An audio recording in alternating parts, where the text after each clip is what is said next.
Welcome to LA Rams Central. I'm Anthony, And I'm Eric. and we're here to do another show.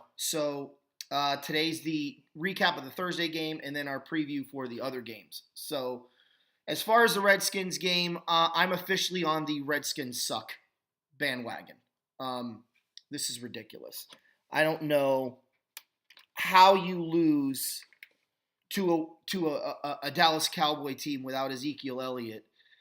You know Alfred Morris better than anyone. It's not like Alfred Morris is a major runner. When he was in Washington, I think he had like the fewest 100-yard games of any running back in Redskins history, even though he did lead the team in rushing, and had a 1,000-yard season, I think, 3 of the 6 years he was there.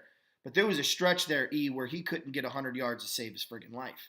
So, and when I say fewest 100-yard rushing games for any Redskin running back, I mean in a season where they rushed for 1,000 yards.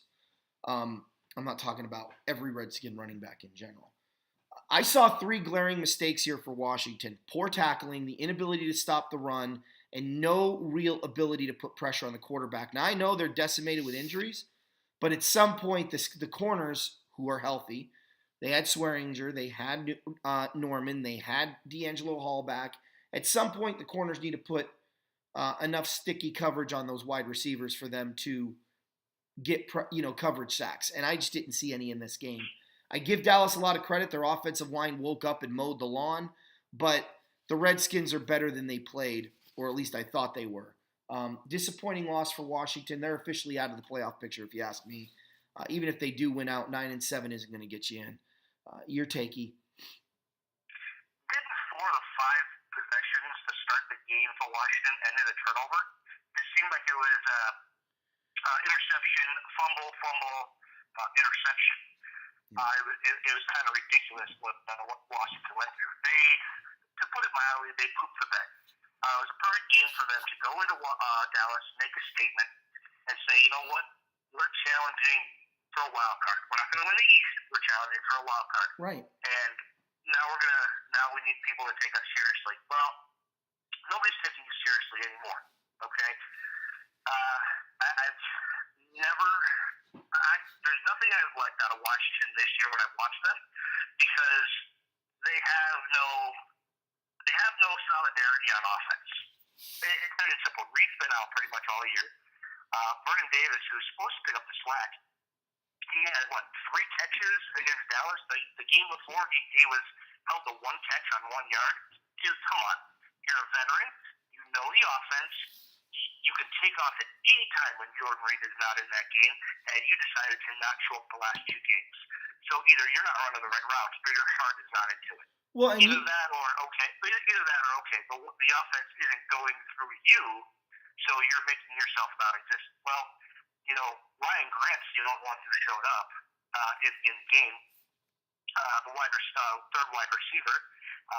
Samaje Perine, he did all right, but it's not like he went off either. But Doxson and Crowder, they got a little bit of what they got, but Cousins just wasn't on Thursday night, and it was a shame to watch Washington go down in flames like that. Whoa. I disagree completely. The only reason the Redskins even had an offense in that game was because of Kirk Cousins. Whether it was the fadeaway bullet that got him a touchdown, the constant avoiding of the rush, Kirk Cousins, I heard somebody make the statement that Kirk Cousins lost 10 to 20 million. I think it was Steve Smith. And all I could say to Steve Smith is, dude, go back to college and get a degree, because you sound like an uneducated idiot. I'm sorry, but you do. Either that or you're blind. Anyone who watched that Redskin game walked away saying the same thing the announcers covering the game did. If it wasn't for Kirk Cousins, this football team wouldn't score a point. He played out of his mind. The problem with Washington, Eric, hold on. The problem with Washington, you called in the beginning of the year. Those receivers have never been in sync with Kirk Cousins, and whether it's because of lack of effort or lack of ability, I don't know. But this football team as a whole, okay, Cousins is it. And, I don't know why, maybe we ignored the running game. Maybe we expected P. Ryan to be better. Maybe we gave their defense too much credit in the beginning of the year. But throughout this season, watching Redskins game, and trust me, I watch a lot of them, it has been Kirk Cousins or bust. And in this game, it was Kirk Cousins, and they still busted.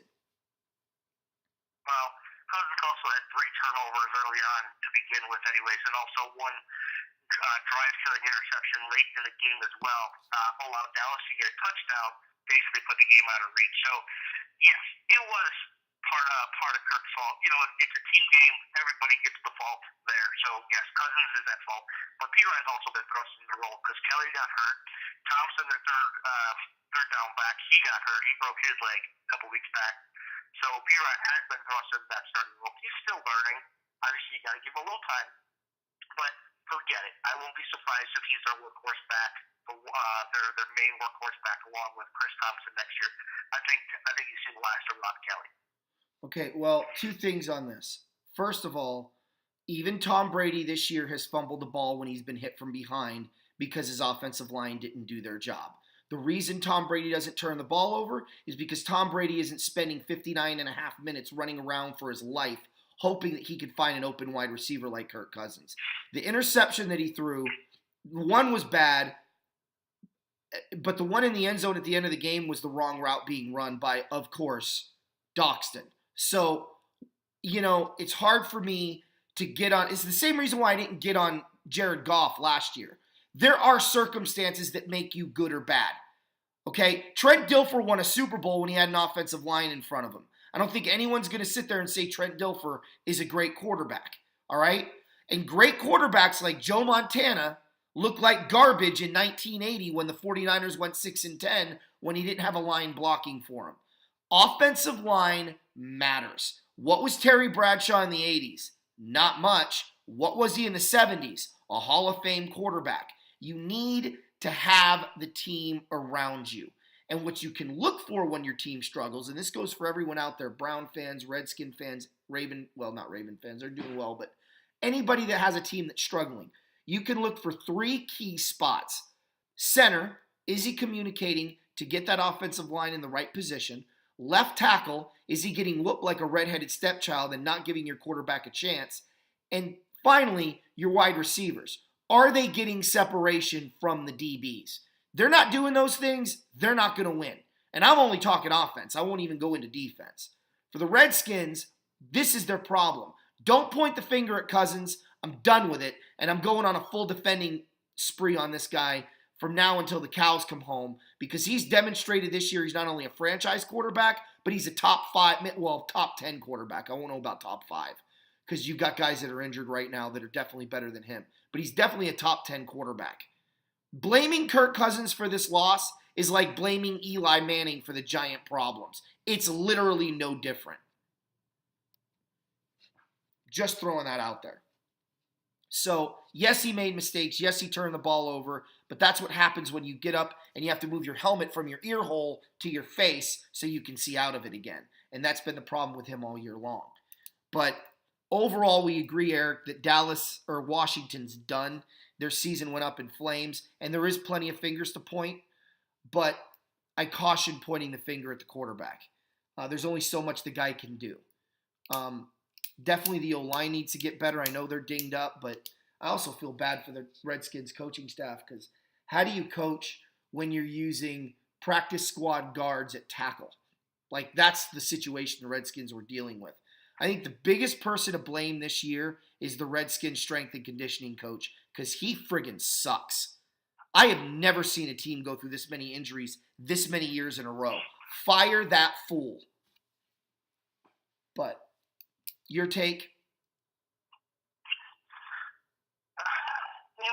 There's so many times that Washington has looked good this year, and then you have a game like this, and it really debilitates the fan base. Yeah. Because it's like, where's this team going to be next year? Because I know that's what everybody's looking towards. Oh, yeah. As far as, will Cousins be back? Because they'll either transition tag him or let him walk. And if they transition tag him, you're looking at over $30 million for him. So, big decisions in Washington. They're gonna look a whole lot different next year. I'll tell you that much. There's some truth there, and I wouldn't be surprised if they went aggressive at wide receivers in the free agent market. All right, let's jump to the games at hand today. Minnesota at Atlanta. This is going to be such a good game. There are so many elements to look for. Minnesota can score. They've proven that. They have a great defense. No lead is safe with Atlanta. They've proven that. They seem to be coming into stride. But this is one of those games where Viking fans out there think the Vikings are going to win. I can't blame him. But at the same time, they're so close. I got to give the edge to the home team. I give a slight edge to Atlanta because they're home. Freeman is back. They look like they're fully healthy. And if the passing game struggles, hopefully they lean on the running game because they've got 3 really good running backs. Ward really impressed while Freeman was out. So, yeah, I'm going Atlanta in a close one. Have you ever taken the Vikings? Yeah, I took them last week. Oh, okay. Just making sure, because it seems like you can never give the Vikings their due. But I digress, because I think this is, after coming off a couple of highs that Minnesota has had with playing the Rams and then playing on Thanksgiving and basically tearing down the Lions, I think this is a game where you see them let up a little bit. And I'm going to go with the Falcons. I think it's going to be close. I think that if the Vikings do end up winning, it's only because their defense converts a Matt Ryan turnover into points like right away. And that turnover could come in the fourth quarter, but we'll see how the flow of the game goes. Well, give me the Falcons in the close one. Yeah, I mean the Vikings. If they get a turnover in the fourth quarter and the game is close, I think their offense is good enough to still beat Atlanta's defense. So I could see what you're saying. But here's the thing too. See, if the Vikings lose, the Teddy Bridgewater,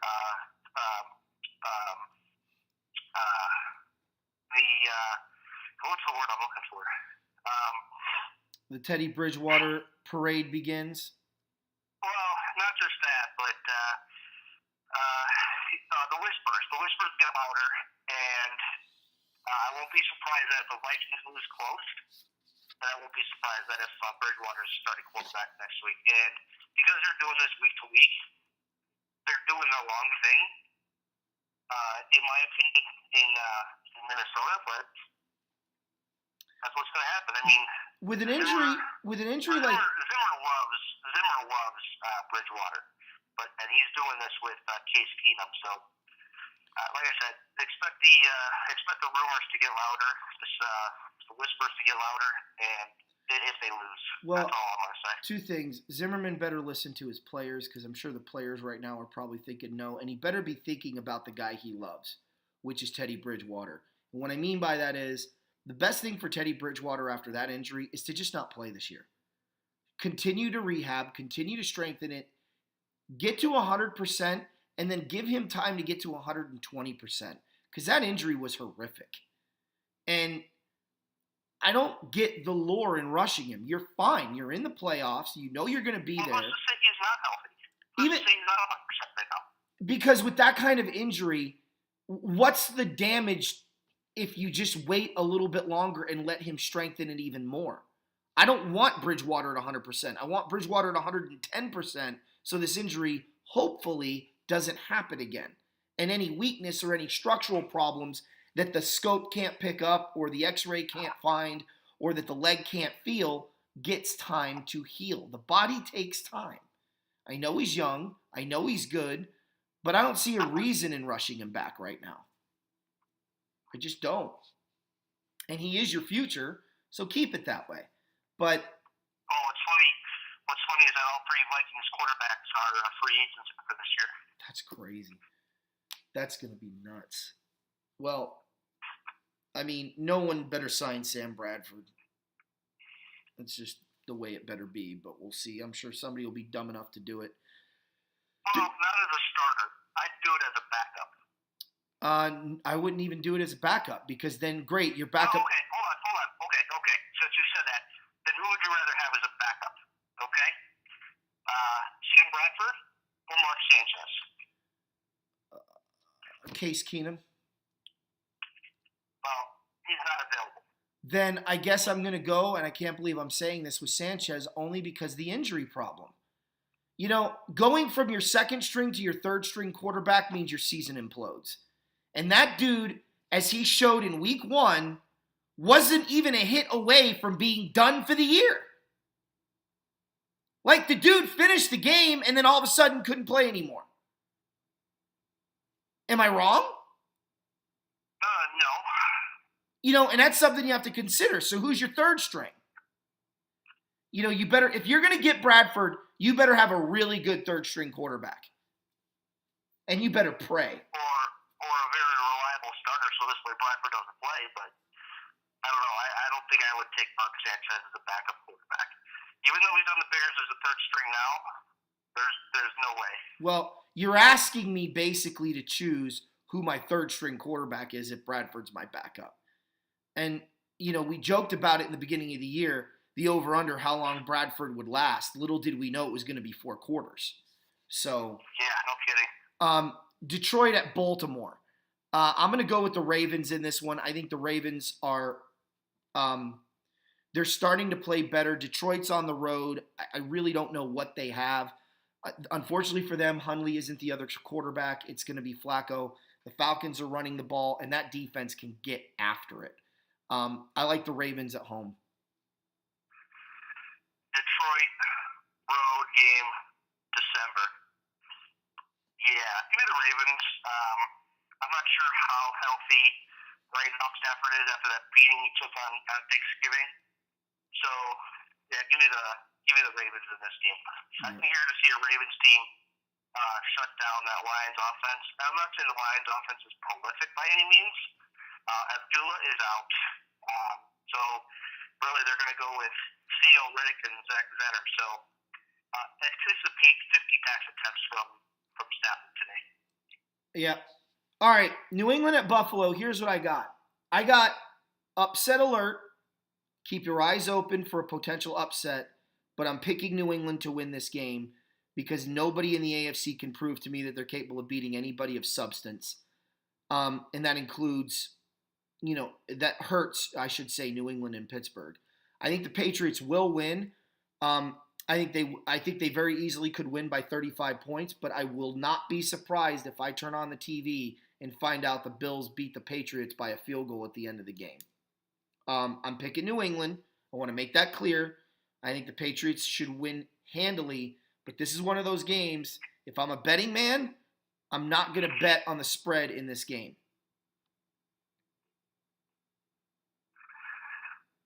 Yeah, I've been looking forward to this game for a long time, ever since Buffalo's defense kind of made a name for themselves. Because I wanted to see how they were up against the best.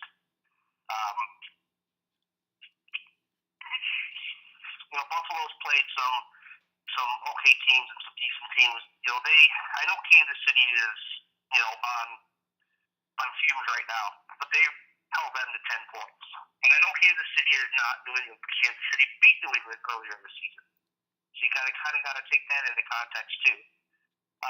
Obviously, they're down different paths right now, so it's kind of hard to kind of compare.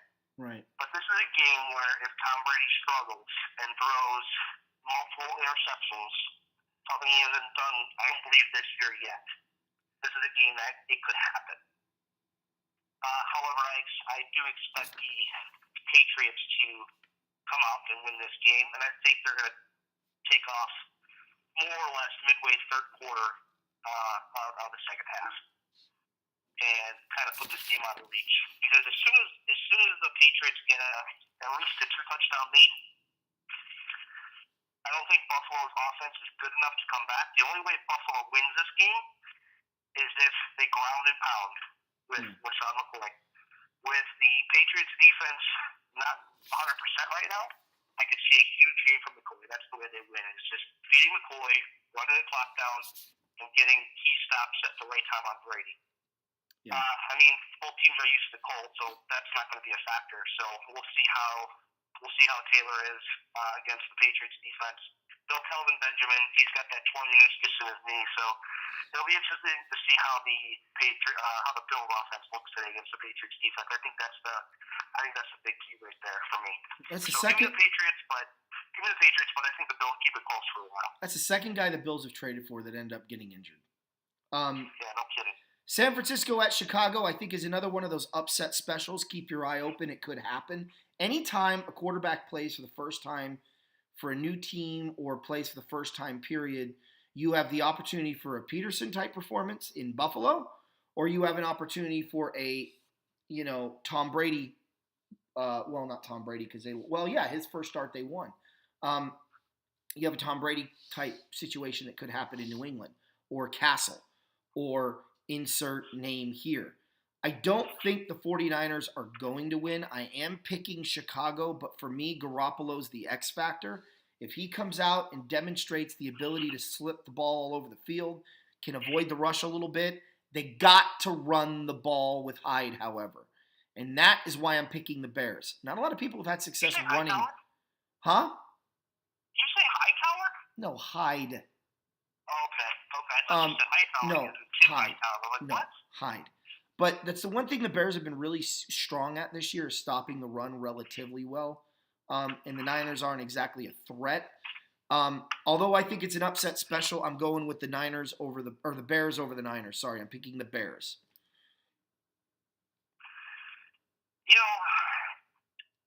My head says pick the Niners because I want the higher draft pick. But the heart says, how the heck can you pick the 49ers? You can't, because they're in worse shape than the Bears. I don't care if Garoppolo is the second coming of Joe Montana in this game. His wide receivers, Garrett Selleck, Marquise Goodwin, and that's pretty much it. Yeah. They have Hyde, so you have four guys on offense. In the Bears, Trubisky to Inman is going to have a huge game this week. I think you're going to see Inman get over 100 yards, and it's going to be a Jordan Howard explosion. So Trubisky will throw early. Howard will finish it up late.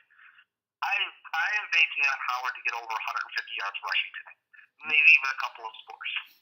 Look for Howard to have a huge game as he finishes off the game today. Yeah, I think the Bears' ability to stop the run, their ability to run the ball, is the difference in this game. I agree with you completely. All right, Tampa Bay at Green Bay. I've been going back and forth on this one. As bad as the Buccaneers have been, supposedly Winston is back and fully healthy, which he hasn't been all year if you listen to the experts. This is one of those games, as bad as Tampa Bay is, you better not lose to a Rodgers-less Packer team that has nothing else to go to. With all the injuries Green Bay's had this year, I got Tampa Bay winning this game, believe it or not, in Green Bay. And I think... And here I thought you were going to take the Packers at home. And I was going to be like, upset special. Thanks for rooting. No problem, buddy. I am taking, I liked what I saw at Green Bay last week. God, it pains me to say that. But you got to give credit where credit's due. They came out last week. They played like gangbusters. That last second loss, I think that's going to have an effect on them. Good news for the Packers. They got Rodgers back at practice Saturday, and they're targeting December 17th for his return. Well, I'll tell you what. Tampa Bay and Cleveland in back-to-back weeks can put a damper on that. Yeah. Because they could probably knock the Packers out of playoff contention the Buccaneers and Browns can knock the Packers out of playoff contention if they hold to that. Give me Tampa Bay. I think you're going to see Winston come out and just let it loose. Yeah. There's going to be no Doug Martin in this game, which I don't think that hurts Tampa that much. No Doug Martin, so it's going to be Josh Rodgers going with a little Charles Sims as well. But they're well. Hello? Jackson. Okay. You there? Yeah, you can hear me? Yeah, you broke up a little bit. Oh, sorry about that. I thought I might have muted myself or something. Yeah. Anyways, so Deshaun will go deep. Mike Evans will be open over the middle and on the outside. I think you're going to see an aerial attack today by the Buccaneers. I think they'll win this one in the shootout because their defense isn't that great either. No, look, Eric. We will find out if I am right. If Green Bay puts up another stinker at home this week and Tampa Bay dominates, then my whole assessment of the Steelers and Patriots in the AFC is going to be proven to be true. You struggled at home to Green Bay. That should be a red flag for Steeler Nation. I don't care what your record is. Trust me. Ask the Packers what 15-1 means when you lose at home in the first game of the playoffs. So, that's kind of where I'm at with the Steelers. We'll find out what's the case here this week. Indy at Jacksonville. I got to go with the Jags. I don't think Indy is going to be able to stop Leonard Fournette and the Jaguar running attack. As bad as Blake Bortles played last week, I think he's going to have a bounce-back game against a weaker defense. I'm picking Jacksonville all day in this one. Yeah, give me the Jaguars. I don't think it's going to be close. The only way it's going to be close is when they start the game at 0-0. Bortles has been playing really well lately. He had a little bit of a hiccup against the Cardinals where they ended up losing right at the horn, but you're going to let them get back on the winning ways and try to separate themselves from Tennessee. Actually, Jacksonville fell into second place because they lost a head-to-head meeting. Yeah. So, Jacksonville's going to look to get back on that right track because they're fighting not only for the division but to make sure that they're in a wild card as well. Oh, they'll get there. The AFC's too weak. Denver at Miami. Maybe this is an upset special. I don't think it is. Miami's a dumpster fire. Denver at least can play some defense. Simeon's back at quarterback. I'm going Denver over Miami. This might be the first time in 2.5, 3 weeks that we disagree with each other. I'm going to take the Dolphins at home. I don't care who's playing quarterback for Denver. I don't think that they can keep up. Landry's been on fire for the Dolphins offense. They're getting some really good running from Kenyon Drake. I get that he might be shut down today by the Denver defense, but if Landry can stay on track and Devontae Parker can get on track along with King Stills going deep, there's no Aqib Talib. So give me Cutler and the Dolphins in this game. Ooh, you went with Cutler, man. That's a shocker. All right. We might disagree. I know, I feel dirty. I got to go take another shower. Yeah. We might disagree on this one. Kansas City at the Jets. No, I don't think we disagree. Go ahead. I think Kansas City's got to focus on the running game. I think they've got to get their game kind of going back on track. The Jets are kind of starting to stumble here too, which a lot of people haven't noticed, maybe because they were expecting it. But I'm going to go with the Chiefs over the Jets in New York. Yeah, we disagree. I'm taking the Jets. The Kansas City Chiefs are going to go 0 for New Jersey this year and 0 for New York teams this year. And I put that as 0 for 3 because the Jets and Giants technically play in Jersey, but whatever. Yeah. I'm sure the Chiefs were, when the schedule came out, I'm sure the Chiefs were hoping that they could maybe get the Giants and Jets back-to-back without having to fly back and forth and just stay there. I think that might have really helped them out, but, what can you do? So anyways, give me the Jets. Josh Allen to Robbie Anderson has been clicking. He's scored a touchdown in the last 5 games. I know the Chiefs have Darrell Revis, but Robbie Anderson's going to run right past him. It doesn't matter how good Revis might still be. He's supposed to be active. So look for him to. I don't know who he's going to cover because it ain't going to be Robbie Anderson. Robbie Anderson's going to run circles around him all day. So I'm gonna put it that he's on Jermaine Kearse. But if Powell and McGuire get going and Forte is supposed to play, Hunt has been non-existent the last 4 or 5 weeks, which like I've been mentioning all year, opens the door for Alvin Kamara to win Rookie of the Year. Again, it could have been Watson's if he would have stayed healthy, but that's the game of football for you. Yeah. So I think you're going to see a big game. Hunt could have a big game, but, Alex Smith the last few weeks has been game managing to not lose, and he's been losing. So he just needs to air it out like he did the first few weeks and let his offense take place. I don't see it happening. Kelsey may have a big game, but I see the Jets winning this game, and you're gonna see the Chiefs at 6-6 after today's game. Well, I think you're going to see West play a bigger part than he has played in a while. And yes, I said West, not Hunt. I do think Hunt will play admirably. I think Kelsey's going to be a big part of the offense. I think they're going to find ways to get the ball to Tyreek Hill. But for me, it's the Chiefs' defense. I think Houston's going to get a couple of strip sacks and change field position and change the dynamic of the game, and that's why I'm going with Kansas City. I do think Kelsey will have over 100 yards receiving and a touchdown today, maybe two. And I think that the game manager that is Alex Smith may still come into fruition, but this is a defense that can work against, and we'll see what happens. But that's the reason why I'm picking the Chiefs, and we'll see. I don't think the Chiefs are bad enough to lose this many in a row, and I like their coach, and I just think there's too many mitigating factors there to be considered. Houston at Tennessee. I'm picking the Titans to win this game.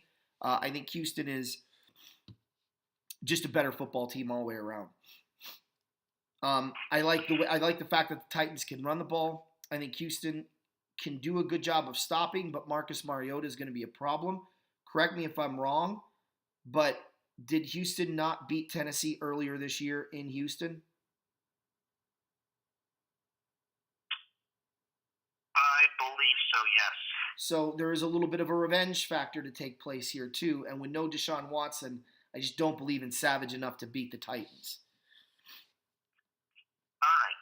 Give me the Oilers in this game. Well, both teams were known as the Oilers at one time. Give me the team that wears blue. Darn, both teams wear blue. This is a tough game. I say it's tough because Mariota hasn't been playing as well as he should have been the last few weeks. And I think he's the biggest X factor in this game. And I know you don't trust Savage as much, but he has been on point and even better when he's throwing to DeAndre Hopkins. And Hopkins has been having big games with Tom Savage as his quarterback. But I think this is a game that the Titans know they need to win and that they should win.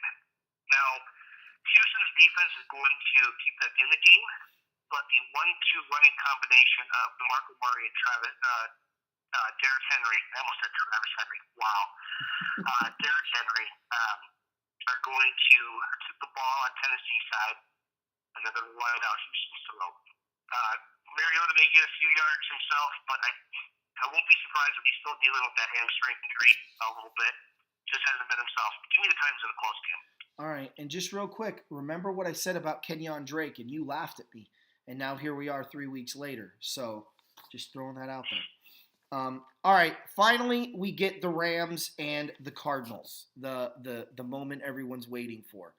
The Rams' victory over the Cardinals earlier this year evened the all-time series to 38-38-2. The Rams will finally get the lead back in this series with a win over the Cardinals. As much as I like the direction Blaine Gabbert has taken the Cardinals offense, and he has played better each week, the Cardinals defense has played better each week. Think about the gauntlet that the Rams have gone through so far this year. They've gone into Dallas when they had Ezekiel Elliott. They went in and played Seattle at home and should have won the game.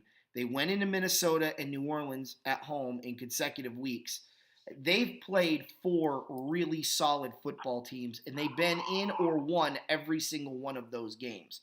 The Cardinals do not pose the same problems for the Rams that those other teams pose. David Johnson, and thank you for the notifying me on this earlier in the week. One of my fans, I forgot your name. I'm sorry. I don't even have my thing up to look at it yet. But she told me, relatively new follower, told me that David Johnson's out for the year. So they shut him down. So the biggest threat to the Rams is gone. So now it's Adrian Peterson. And the only way Adrian Peterson hurts the Rams is if the Cardinals have a lead in the fourth quarter and they're running out the clock. I don't see that happening. I think the Rams can pick apart their look. They're going to have to put Peterson on Watkins, which means Cooper Kupp should have a big game. Tyler Higbee is starting to come up and show up. Goff has been outstanding. They can't stop Gurley. They don't have an answer. And the Rams defense is able to make Swiss cheese of that Cardinals offensive line. I don't think it's going to be 33-0, but I do think it's going to be something like 27-10, 27-13 kind of game. I don't think the Rams will be in danger of losing, but I don't think it's going to be as dominant of a performance as it was in London. I'm going with the Rams here big. They're a better team, and they're going to end up being 9-3 and accomplish their first winning season since '03. They've already got their first non-losing season since '04. And I think they're well on their way to winning a division title. Yeah, this game is not going to be a 33-0 game like it was the first time. The Cardinals were in such disarray at that time in the first game, and Palmer obviously didn't have Johnson, and Palmer broke his arm. But and I know Gabbert's been playing well, but he's been getting points on the board for the Cardinals. I just don't trust playing Gabbert. Give me the Rams in this game. Gabbert may keep it close early, but you know he's always good for a pick or two. And if that happens, you're going to see the Rams kind of walk away with this game. This is a game the Rams should win, and this is a game the Rams need to win. They can't take the Cardinals lightly. I know it's a division game. Throw all regular season records out at this time. But, yeah, give me the Rams as they take care of business. Yeah, there's 3 reasons I don't view this game as a trap game. Number 1, the Rams know that the Seahawks are behind them with a tiebreaker, and division record is going to be important down the stretch because you know that they're not going to lose to the Cardinals or the 49ers. They've already swept the 49ers. So the only 2 games the Seahawks have left on their schedule within the division is the Rams and Cardinals. And they're not going to assume that the Cardinals are going to beat them in Seattle. So it's going to have to be the Rams to beat them. So that's not going to happen. And yeah, I know they got Philly next week, but they have an opportunity to have a winning season for the first time since '03. And this is the week to do it, not rely on it next week or even push it back into week 15 or 16. They want to win it now and get that bugaboo off their back. So they are laser focused in this game. Really quick, I want to get your opinion on something. I was listening to Heath Evans, probably my first mistake, and they were doing the breakdown of the schedule. And Heath Evans actually believes the Seahawks are still going to win the division without Richard Sherman and Cham Chancellor at 11-5. He thinks they lose this week to Philly and they win out, including an easy win, or at least a win. He didn't even discuss why Seattle was going to win. Just click dub next to the Seahawks name when they go to Dallas for Ezekiel Elliott's return. Fortunately, the Giants' former offensive lineman O'Hara was there, and he was doing kind of the counter, and he had the Rams going 11-5 and the Seahawks going 10-6. I think they're both high as a kite.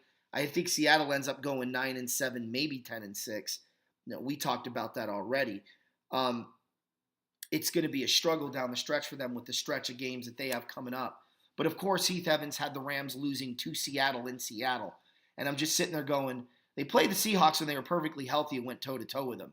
Now they're down their 2 best players, and you really think they're going to go into Seattle and lose? I know that game's 2 weeks away, but it just really pissed me off, and I want to get your opinion on both Heath Evans as an analyst, because I think he's a joke and a farce, and he should be fired for just being stupid, let alone incapable of actually breaking down football in any kind of way that's good for the fans, that they can digest and learn something from, but also his decision-making on the Rams losing out to Seattle and Seattle going 11-5. Go.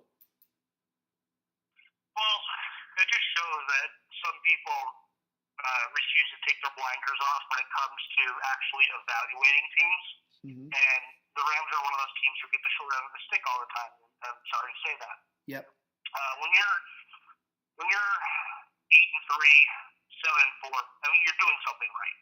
Okay, it's not like the Rams last year where they were 3-1. They started out and they had a negative point differential on the season, and then all of a sudden, they completely bottomed out. Mm-hmm. It's a completely different Rams team, and so many people are glued to, oh well, the Rams of the past, the Rams of the past, the Rams of the past. Guess what? New coach, better quarterback play, rejuvenated running back, and weapons on the outside completely changed the dynamic of the Rams.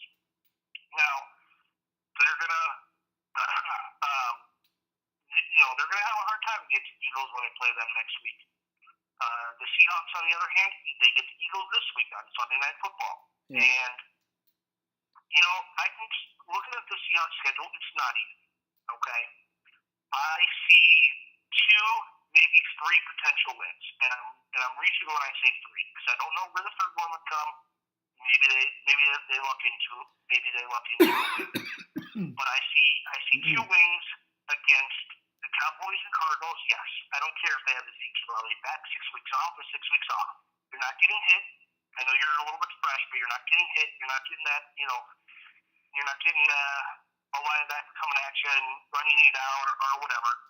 It's still 6 weeks off. You're going to have rocks on you. They could luck into a game against the Jaguars. They could luck into a game home against the Rams. Luckily they have 3 home games. They'll only go on the road twice. Jacksonville's going to be tough only because they have to fly all the way to Jacksonville. Cardinals aren't going anywhere, so I see that as a definite win. I don't see a definite loss because Seattle still has Russell Wilson. I'm sorry, but Russell Wilson is a good quarterback. I respect him because of what he can do to keep a team in the game. So I won't be surprised if the Seahawks beat the Eagles and they beat the Jaguars. I won't be.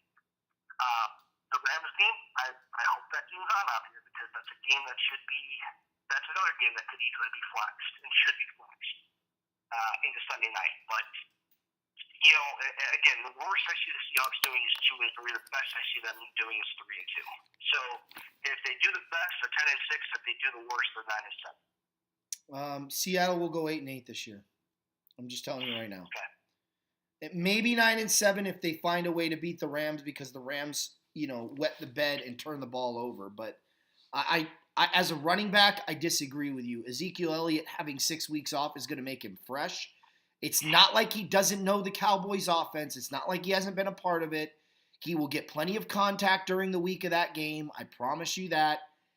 Ezekiel Elliott will run all over the Seattle Seahawks in that game because the Cowboys' offensive line is that damn good. And that's the other factor that you're not taking into consideration in that analysis. Now I'm looking at something really quick. Dallas at Oakland, they won't flex the game. For the same reason they're not going to flex the Rams and Eagles game. They've got a go-to 6 team in the Sunday night game the next 3 weeks. Seattle, go-to 6. Pittsburgh, go-to 6. Dallas, go-to 6. And they're playing Oakland in Oakland. They're not flexing those games. The Rams will not be on prime time this year at all, even though they should have had 3 games, if not more, on prime time already this year. Because the go-to 6 could be 0-15 in Week 16, and 2 15-0 teams could be going at it, and they would not flex the game because you've got a go-to 6 team playing in the slot. That's just life in the NFL.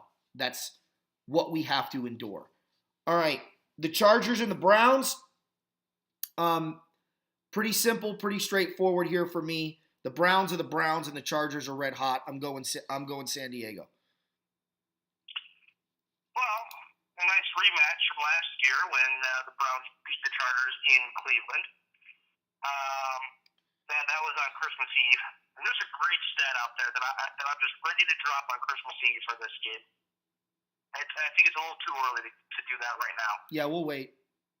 However, the Chargers are playing great, like you said. And, if the Chiefs lose and the Chargers win, they're tied for first.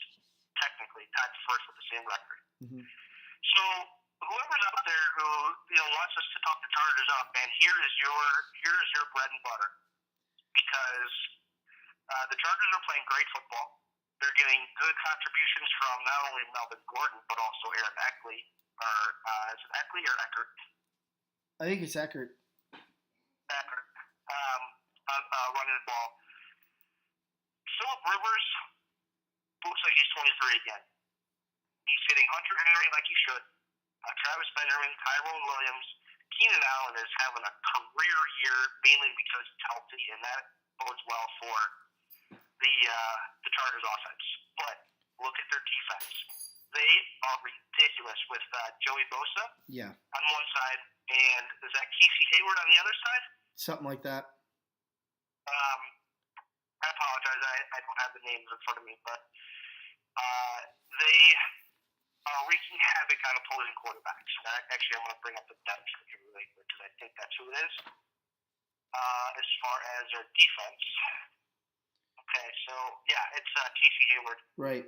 On one side, and Bosa also on there as well. No, it's Melvin Ingram, Eric. It's Melvin Ingram. No. I'm sorry. You're right. I was looking at the cornerbacks. My bad. Bosa and Ingram, and don't sleep on Mebane either because he is, he plugs up the holes to where it leaves Bosa and Ingram one-on-one with opposing offensive linemen. Sean Kaiser is going to be in for a long day. The bright spot, if you can call it a bright spot, the Browns actually have two wide receivers that they can throw to. They have Corey Coleman, who's healthy after coming back from a broken hand, and he's put up some good numbers the last 2 weeks. And they get Josh Gordon back. And rumors are out there that Josh Gordon's going to play a lot. So depending on the type of day he has, it could be close for a little bit. But I'm interested to see how in shape Gordon is and how he does. But I think it's going to be Chargers big. Yeah, the thing that worries me about the Chargers isn't this year, it's next year when they get DeForest Lamp back and they have Feeney with a second year of experience under his belt. Those are the two linemen I wanted the Rams to get. The Rams could have gotten, they didn't get. The Chargers nabbed them both before the Rams could pick, which really pissed me off. The Rams traded out, so you could have gotten Lamp before they traded out, but they didn't. The Chargers are going to be even more dangerous next year. Unless Phillip Rivers retires, then there's going to be a little bit of growing pains there. But, yeah, I agree. It's going to be the Chargers in a rout for a lot of different reasons. Carolina at New Orleans, for me, this is pretty simple. If they were able to go into your house and beat you down, the Saints are coming off of a loss, one that I'm sure that they are upset about. I think they're going to play angry. They know now that they're tied with the Panthers, and the not in our house mentality, I think, is going to play in. The Dome Patrol's on full alert. I think the Saints are going to win because I think the Saints are going to be able to find success running the ball. And I think, again, it's the X factor with New Orleans. They weren't supposed to be able to run against Buffalo, and they did.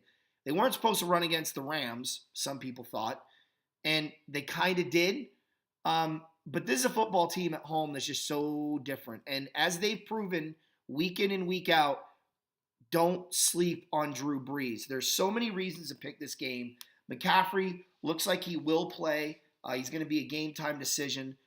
But this is the game that I think it's finally going to hurt Carolina in the fact that they're not running McCaffrey enough between, as a running back. They're just throwing to him a lot. The Saints are smart enough to pick up on the fact that inside the 5, they're going to focus on Cam. Or as I like to call him, Scam Newton. I just don't know where Carolina is going to get.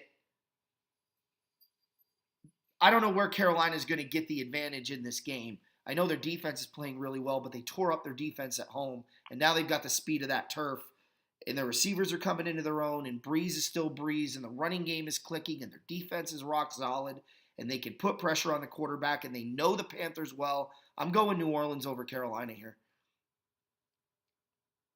Yeah, I think the Saints get back on track against the Panthers. Funchess is not 100% healthy. Lattimore may or may not play. They're still debating that. Should know that more about an hour and a half or so. However, when you have the 1-2 combination of Ingram and Kamara, I expect another big game out of them. Kamara takes another step in cementing his place for Rookie of the Year. Yeah. Again, if Ingram has a big game, I still think you got to put Ingram in that MVP discussion along with Wentz and Brady. And I don't think it's Wentz's MVP just yet. I know Brady is still, hey, I'm Brady, I'm making a run, I'm gonna have some good games. But don't sleep on Ingram. I think he's a dark horse candidate. And then, of course, we always have a Hall of Famer Breeze in the quarterback position who can light you up at any time. And now, in December in the Dome, New Orleans knows, hey, it's for real. We have a decent defense. We can beat the Panthers. We already have. Maybe Cam wasn't 100% the last time, but I don't care if he's 100% now because he's not going to beat us by himself. Give me the Saints by about 10 points. Yep. Giants at Raiders. The over-under for the Giants to score this week points scored this week is 0. I think the Raiders shut out the Giants. I think that Ben McAdoo will board the plane and fly back with the team. But I think the Raiders are absolutely going to annihilate the Giants. I think the Giants are completely defeated. I think they have no faith in this quarterback. They have no faith in their coach. And I just think we're going to see a lazy, lethargic performance from the Giants. And I think the Raiders are going to come out inspired, knowing they too could be tied for first with a win this week, or at least a game out. And this is a game they have to win. I'm going Raiders over Giants big.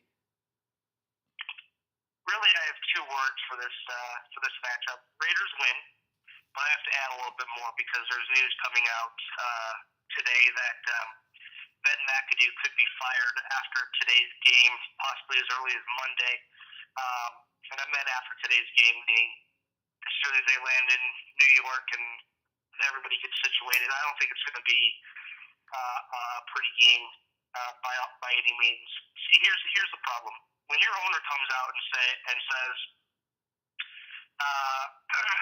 I regret the way the Eli Manning situation was handled, and then 2 days later your head coach says, I don't regret the way that Eli Manning situation was handled, there's a lot of disconnect in the Giants front office. And this is why, Anthony, when you said that McAdoo will be the coach next year, this is why he won't be the coach next year. He'll be lucky to finish out the season this year. Well, as I've said it, that McAdoo will be fired. It wasn't a matter of if, it was a matter of when. I know you have something to add, but here's another little tidbit that has no impact on the game whatsoever. But Eli is considering retirement after this season, and I'm not sure if he wants to play for another organization or if he doesn't want to go through with uprooting what he has in New York and getting used to another team, whether or not that is Jacksonville or not. But also trying to find that perfect fit. I don't know if there's a perfect fit for Eli, but he is considering retirement. He is 37 years old, but he hasn't ruled out playing next year. But I just think it's a big non-game story for this organization. And if Eli does retire, hey, you know what? He doesn't get to go on in his own terms as far as him finishing out the season and say, hey, I'm done. But he gets to go on in his own terms saying, you know what, I'm not going to play for the Giants again for the way they handled stuff. I don't care if, Mara supported me. Obviously, he's not going to say those words, but he doesn't want to play for another organization, which, I completely get. Eli has been loyal to the Giants. Unfortunately, this year the Giants haven't been loyal to Eli. Mm-hmm.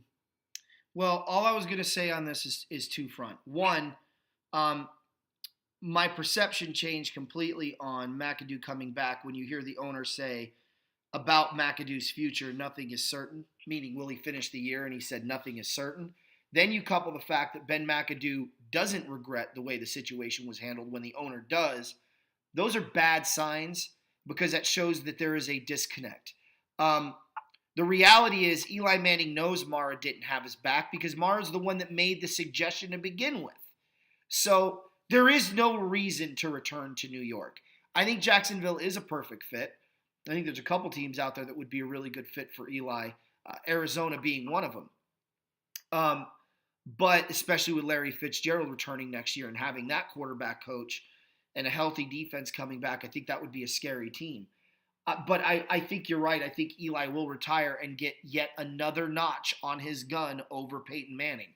Peyton Manning went and played for the Broncos. Eli didn't. Eli stayed put and retired. Eli's 2-0 in Super Bowls. Peyton Manning is not. Eli beat the Patriots twice in the biggest game, the only time he played them. Peyton did not.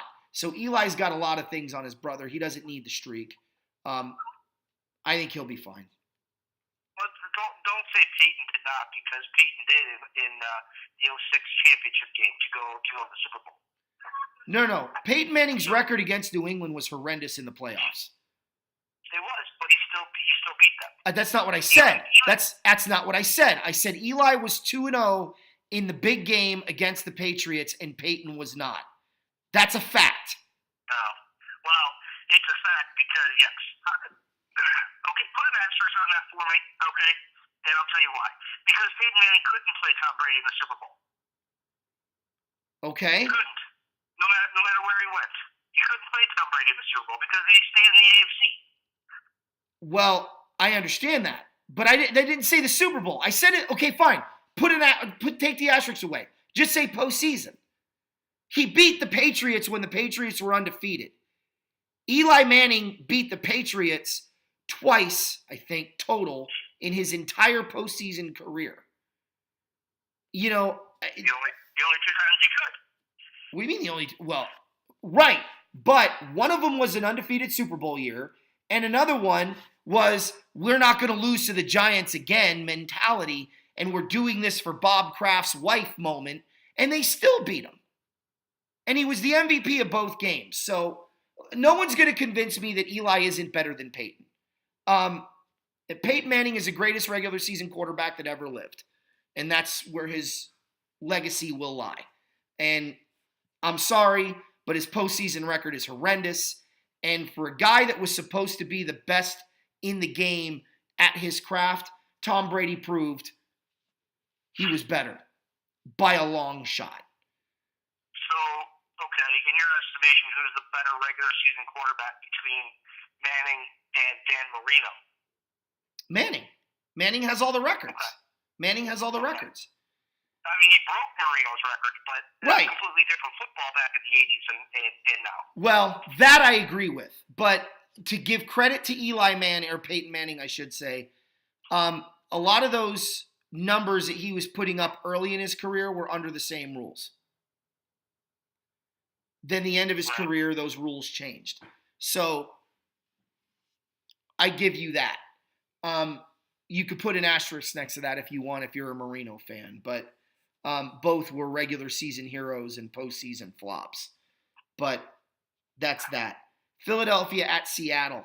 I went with Philly here. I think the Seahawks can put pressure with Fletcher Cox in that defensive line, which is better than the Seahawks offensive line. I think their secondary is better as good as the Seahawks wide receivers. I think their linebackers are better than the Seahawks running backs. And for me, that's what I'm looking at. Because we know Carson Wentz is going to find open receivers in that secondary. So it really comes down to Russell Wilson. And I think Russell Wilson's in for a very long day against the Eagles. I'm picking Philly. And I think Philly will win this by 10 points. Yeah, give me Philly in this as well. They did not get caught looking ahead last week when they played the Bears and beat them by 4 touchdowns. Philadelphia's rolling. They're basically a bullet train, and everybody's getting on the way for it right now. And I'm not even sure the Seahawks have what it takes to stop them. If Seattle was completely 100% healthy different on game. Defense with Sherman, with Chancellor, with Earl Thomas not worrying about himself, Michael Bennett being productive, then I think about this game a little bit more. But with those key losses and the way Philadelphia has been playing, give me the Eagles in this game. I like the 10-point. I like by 10 points, like you mentioned. It's also worth noting that Alshon Jeffrey's found a home. He signed a 4-year, $52 million deal a day or two ago with the Eagles. So he's there for the next 4 years. He's not going to hit the free agent market. So he bet on himself and he won. Yep. So huge, I think, for Philly. You know, they can kind of takes a weight off of Alshon's shoulders, off the offense's shoulders a little bit. I never know if something like that is weighing heavily on somebody or not. They'll never say, but sometimes a big contract like that can weigh. I know what happens in baseball. Sometimes happens in football as well. Yeah, definitely. But I like the Eagles in this game. Wentz is playing to such a high level that really the city of Philadelphia hasn't seen in a long time. So, you know, I like the Eagles winning this game, and I think you're going to see a huge three-headed monster running attack too, with Blunt, with Ajayi, and don't sleep on Corey Clement because he can break one at any time as well. Yeah, I really like your assessment of this game. If Seattle was healthy, it would be a much closer game, and it would be one of those you pick 'em games, and you got to go with the home team, right? But alas, they're not, and we're not. So speaking of 10 points. I got the Steelers beating the Bengals 31-21 on Monday night. I think Antonio Brown is going to continue to perform. Ben Roethlisberger looks like he's finally getting into his stride. It took him a long time. I think Le'Veon Bell is finally starting to hit stride. I think that the Steelers defense has proven they're more than capable of beating inadequate to inconsistent offenses. I think they have the bad taste of the Packer game in their mouth. I think they want to come out and show that's not who they are, that they can beat mediocre to bad teams badly. And I think that, going into Cincinnati is tough, but not tough enough to make me worry. I think the Steelers get the lead and never lose it and win this one by 10, 31-21. Yeah, it's going to be an interesting game. Pittsburgh on the road is not the same as Pittsburgh at home. We've seen Pittsburgh struggle on the road, notably week 3 against the Bears where they lost, notably week 1 in Cleveland where they only won by 3. Look for this to be a closer game as well. Look for this to be a 27-24 Steelers win. Defense, kind of gashed last week against Brett Hundley. Andy Dalton is 10 times better than Brett Hundley, maybe even more. They have AJ Green, who is no slouch. However, Pittsburgh does tend to have Green's number when it comes to when they match up head-to-head. I think Cincinnati's just headed in the wrong direction, if you ask me.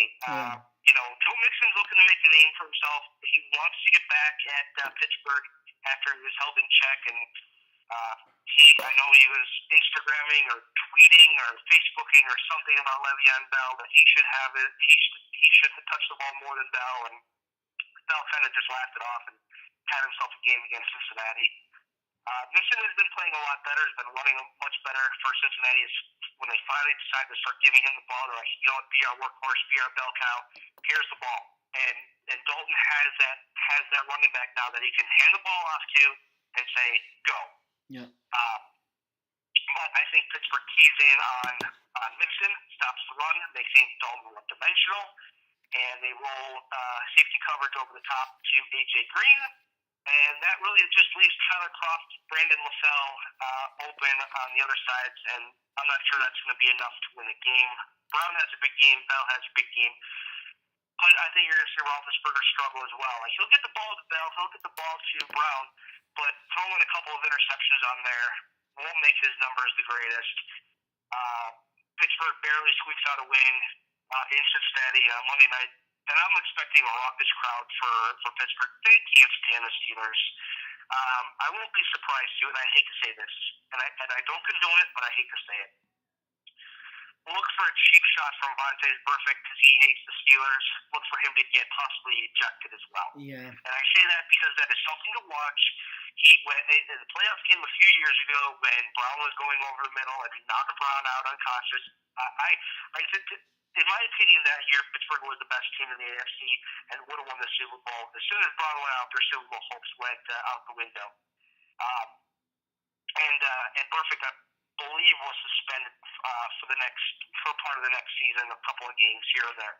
Yep. So, like I said, I hate to put something like that on someone, saying, "Hey, watch for cheap shots or whatnot." But this guy, you really have to watch as far as Burfict where he is and who's coming over the middle and who's looking to possibly get knocked out.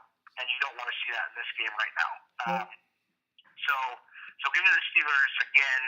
Close game on the road. Cincinnati keeps it close. They just can't get the job done. All right. Well, that's a wrap for our pregame.